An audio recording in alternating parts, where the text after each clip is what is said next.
দেখেন বন্ধু বন্ধুর মধ্যে শত্রুতা। আল্লাহর পয়গম্বর নবী মুহাম্মদ রাসূলুল্লাহ সাল্লাল্লাহু আলাইহি সাল্লামের কলিজার টুকরা দুই নবী হাসান আর হুসাইন। হাসান আর হুসাইনের মধ্যে কেমন ধরনের ভালোবাসা, কেমন ধরনের তাদের মধ্যে আসক্ত, কেমন ধরনের তাদের মধ্যে একতা।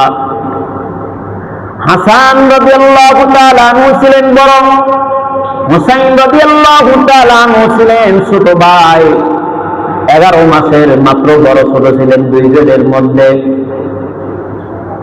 হাসান রাদিয়াল্লাহু তাআলা আনহু একদিন তাবলীগের ইসলামের দাওয়াত দিতে গিয়ে, কালিমার দাওয়াত দিয়ে বাড়িতে যখন ফিরলেন, বাড়িতে ফেরার পর হাসান রাদিয়াল্লাহু তাআলা আনহু তার কয়েকজন বিবি ছিলেন, তার মধ্যে ছোট বিবি ছিল যায়দা।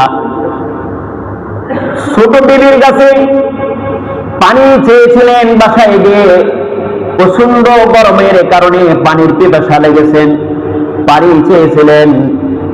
তখন যায়দা পানির সঙ্গে বিষ মিশিয়ে দিলেন। কি দিলেন? বিষ মিশিয়ে দিলেন স্বামীকে মারার জন্য।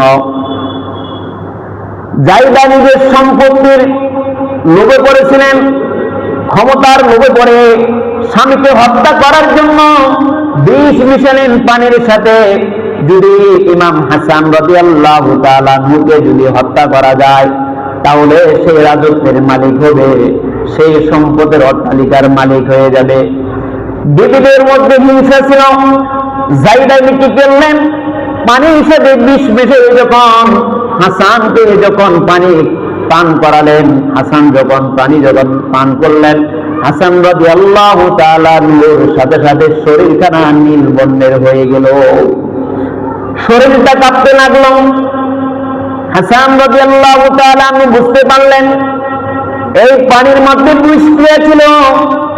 এই পানির মধ্যে বিষক্রিয়ার কারণে তার শরীরের মধ্যে বিষ তার বিষাক্ত হয়ে গেল। এরপরে দিয়ে কি করলো? তার ছেলে কাসেম রাদিয়াল্লাহু তাআলা আনহুকে বললেন, মেরে কাসেম, যাও তোমার চাচা ইমাম হুসাইন, আমার ভাই ইমাম হুসাইন রাদিয়াল্লাহু তাআলা আনহুকে ডাকো। কাসেম যখন হুসাইন রাদিয়াল্লাহু তাআলা আনহুকে ডাকলেন, আর ইমাম হাসান রাদিয়াল্লাহু তাআলা আনহু বলতেছেন যে, ভাই শুনে রাখো,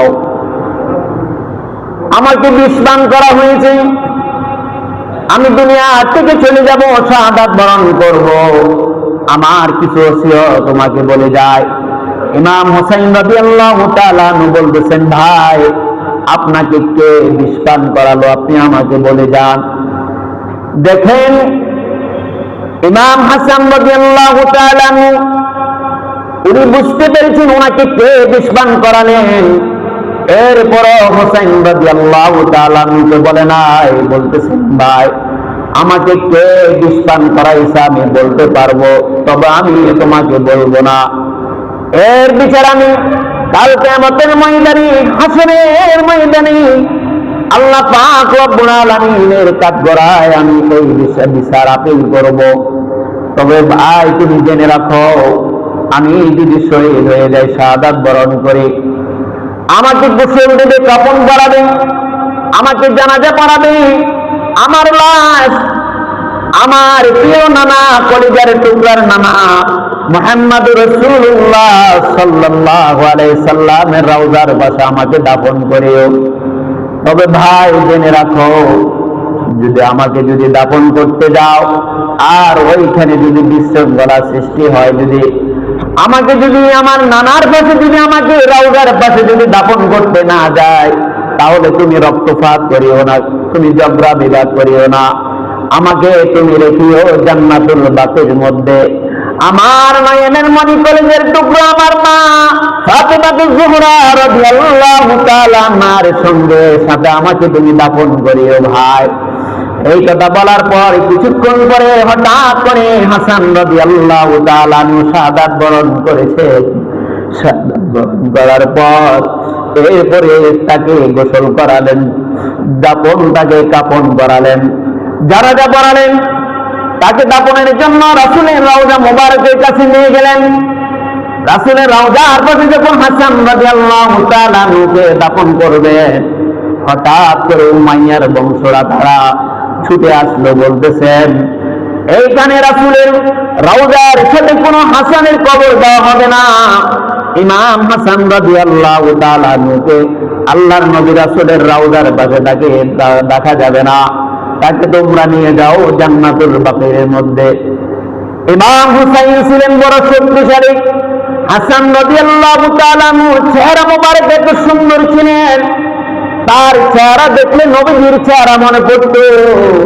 নবীজির চেহারার মতন হাসান রাদিয়াল্লাহু তাআলা আনহুর চেহারা মোবারক ছিলেন, এত সুন্দর চেহারা ছিলেন।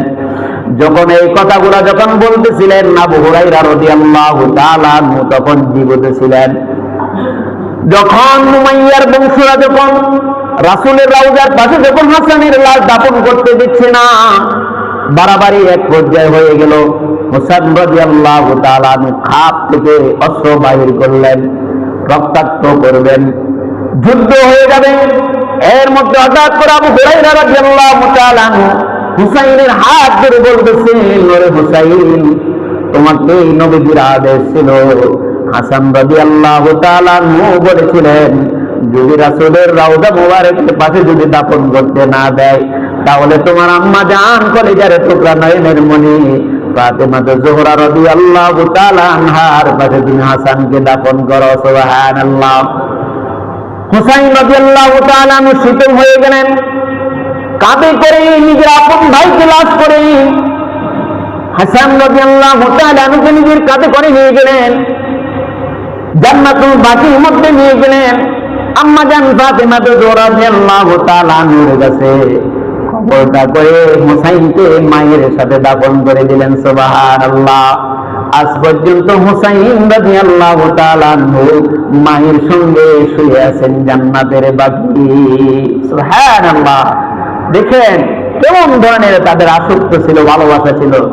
ভাই, সত্য দামি এখন থেকে শুরু না, সে রাসূলের যুগ থেকে ছিল। দেখেন তাদের মধ্যে এত মিল মহব্বত ছিল। হাসান রাদিয়াল্লাহু তাআলা আনহুর একটা যুবক ছিল, তার যুবক কিশোর মাত্র 13 বছরের যুবক কাসেম রাদিয়াল্লাহু তাআলা আনহু। এই যুবক নিজের আপন চাচা ইমাম হুসাইন রাদিয়াল্লাহু তাআলা আনহুর সঙ্গে, চাচার সঙ্গে ওই কারবালার ময়দানে যুদ্ধের মধ্যে অংশগ্রহণ করলেন।